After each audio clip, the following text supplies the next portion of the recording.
Curbs, today we're going to take a look at the 1999-2000 promotion. First question for you. After a difficult season, as manager, how quickly in your mind did you begin to plan for the following campaign? Well, yeah, I think that, you know, it was a blow. And I remember it was at Villa, when it was at Villa, when you ended up in goal. We got a fantastic result. Yeah. But come off to find out that Southampton had won at Wimbledon, I think. Yeah. And you know, we was banking on Wimbledon beating them, and I think Pards was actually at the game, the Wimbledon game, and he phoned Keith to say like you know, Wimbledon, you know, didn't really do enough and whatever. So it all went down to the last game, and we blew it, and you know, Southampton beat Everton, I think, stayed up, and we've gone down. But you know, we was in a healthy position because winning promotion, and Richard Murray was the chairman, winning promotion, we never spent all the money, we never went overboard with the contracts, etc., knowing that if you got relegated, it's really difficult. That meant that summer we could really invest. We didn't have to sell players. I think Millsy went to Leeds, but we didn't really have to do too much in terms of that way. And we could bring players in, and I think that's exactly what we did. And you know, I think teams that get relegated, they end up losing, perhaps they're better players if you like, but they end up losing players, and it's the players that are left behind, they're the ones that you've got to look after. But we managed to turn that around and bring people in. So, yeah, and obviously getting off to a good start and whatever. Brownie, following relegation, what was the mentality like amongst the group? Okay, actually, because I think Curbs said there wasn't, it's not like we went out and spent, we couldn't go out and spend millions and millions and millions of pounds. It just wasn't feasible for this football club at that time.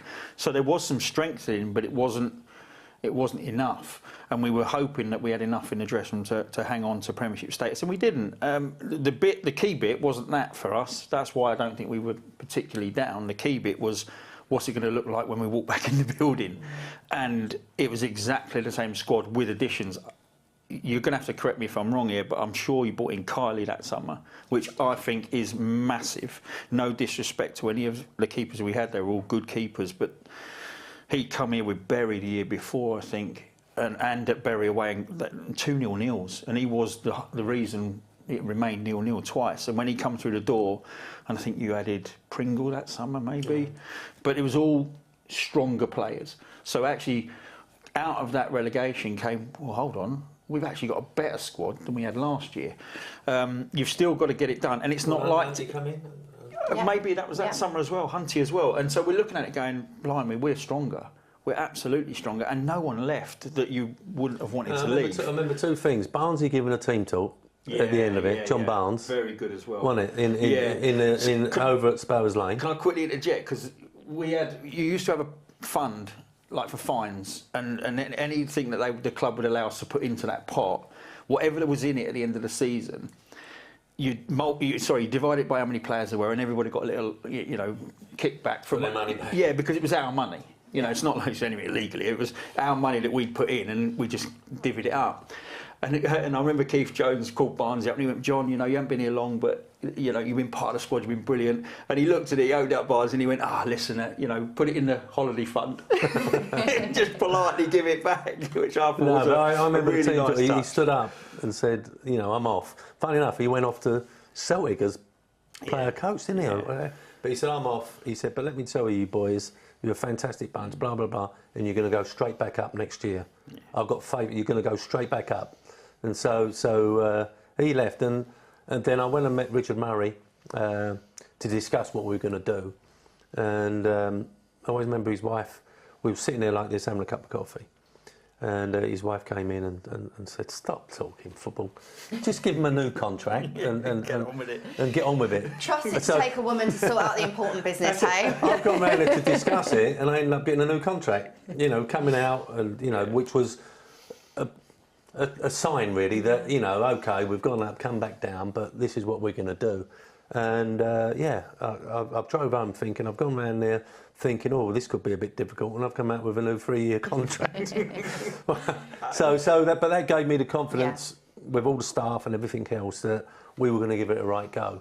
And that's exactly what happened. It certainly is what happened, and the season got off to a wonderful start, a 3-0 victory against Barnsley and a Clive Mendonca hat-trick. Curbs, very early in the season, but did you know then that it could be the start of something special? Well, no, because it is the start, but we knew we had a squad, you know, and it was hardened by the relegation. We managed to keep hold of...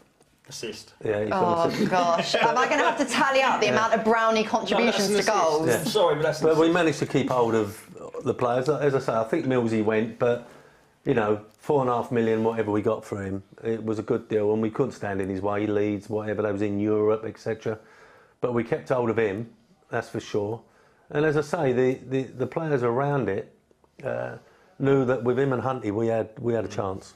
Charlton won 7 of their first 9 league games of the season, and given that relegation and how much it must have stung Brownie, that must have given you a sense that you were invincible. No, do you know what? We weren't that kind of a team, sadly. It was just probably this guy on the left dampened spirits a little bit, because one of his things was not to get carried away, actually, and yeah, just offered too much cover there, Charlotte. Unfortunately, trying to bail out centre half, got done over the shoulder. But no, it wasn't like that. We weren't suffering relegation blues. We were looking forward to the season, and we'd gone from being a team in the mid-90s, struggling to score another assist here, no? Oh yeah, I won the penalty for us. So look at you. What are you doing up there? Yeah, I don't know. It's an overlap that I supposedly never did. But Did you help pull today's show together, Brownie? I just keep catching myself going, what? Yeah, That's me. But no, we didn't. I'm sorry, but I don't remember us coming back in feeling, you know, have the blues about the relegation. It was like, oh, Hunty's here. And we went from a team in the mid-90s that struggled to score goals. We weren't the best scorer. Pards finished top scorer with like 9 one year. We struggled. And then suddenly we'd had a Mendonca, and then we got a Hunt, and you're watching games like that going, yeah, we scored goals for fun. And you actually look at John Robinson's passing there to Mendonca, the run from Mendonca, the penalty. There was goals from everywhere. And there was a confidence, but Curbs just didn't allow you to run away with being confident. He just wouldn't allow it.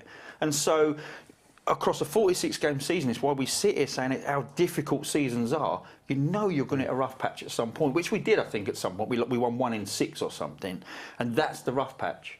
How did we come out the other side? We won like 12 on the trot. Well, that was the point I was going to make, and that incredible, remarkable to win 12 games consecutively. That run began against Crystal Palace, so of course we're always going to use the opportunity to watch back a Crystal Palace win, and it was a really good game. I mean, do you savour these ones? You're wincing, Brownie. Have you seen something in the build-up there you didn't quite like? Oh, I think that was my man. Yeah, and that's Mer's fault. Pitched me against the wrong player, I think.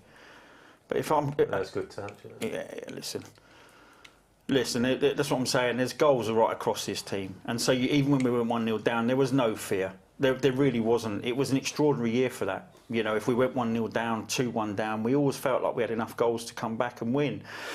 You know, this guy, I've said it before and I'll say it again, you know, Clive was brilliant.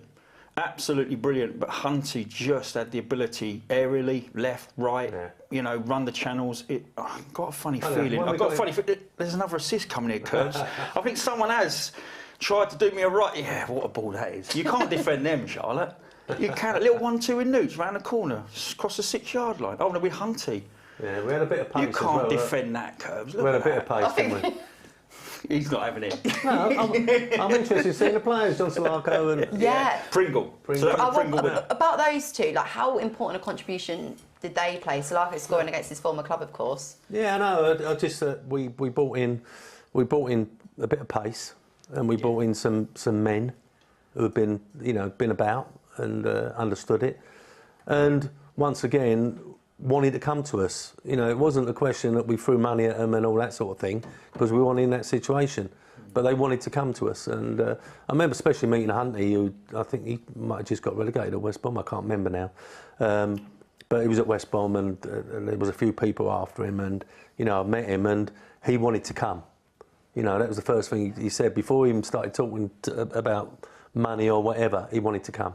you know, it was good. We hear coaches at the club within the academy, and also I think Nathan's made the point as well about wanting a good person as well as a player. Did that form part of your recruitment strategy as well? I mean, I worked just as hard on that. I mean, I got it wrong on a couple of occasions. But, you know, mainly I sought as much as I could. Listen, when you're looking at footballers, everyone can see they can play, you know. But you know, you've got to find out if they can fit in that dressing room and understand it and you know, not be a bit of a pain.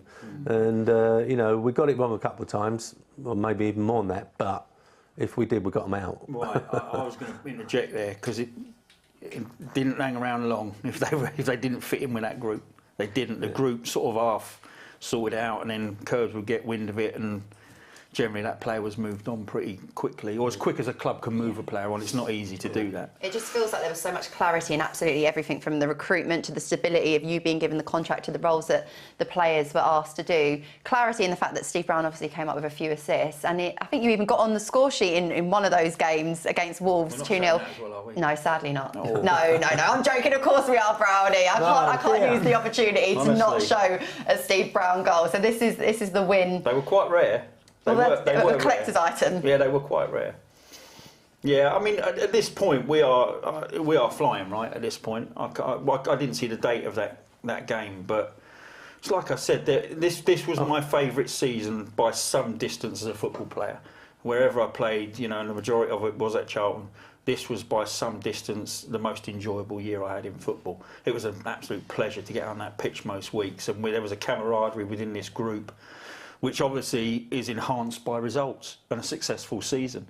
But it was just bouncing into the training ground, result after result. Yeah, he could have had 40, couldn't he? Could have beat Ailsley's record. I hope he's watching.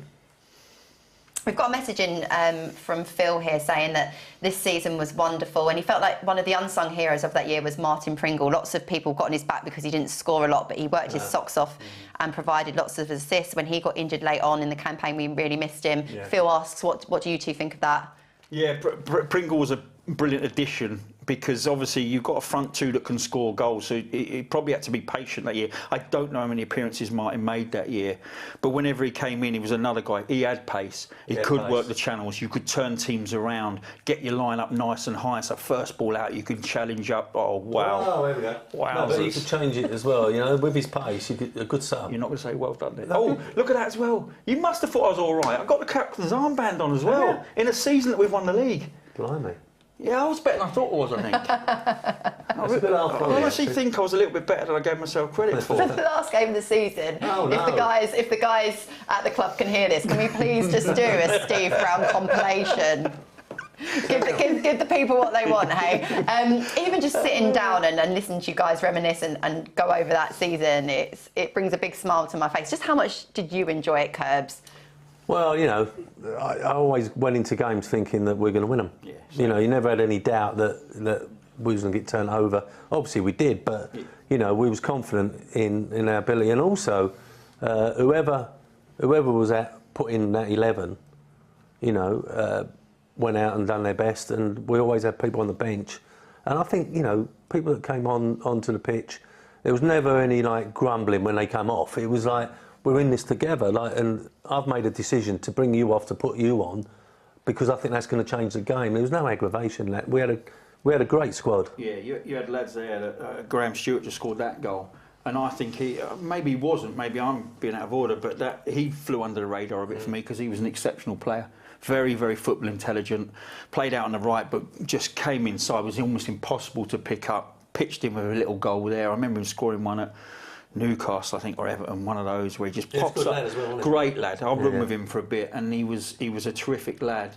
And you talk about people enhancing your dressing room. He was another one that came in, and you don't know him, and he comes in, just a great lad and a really good footballer.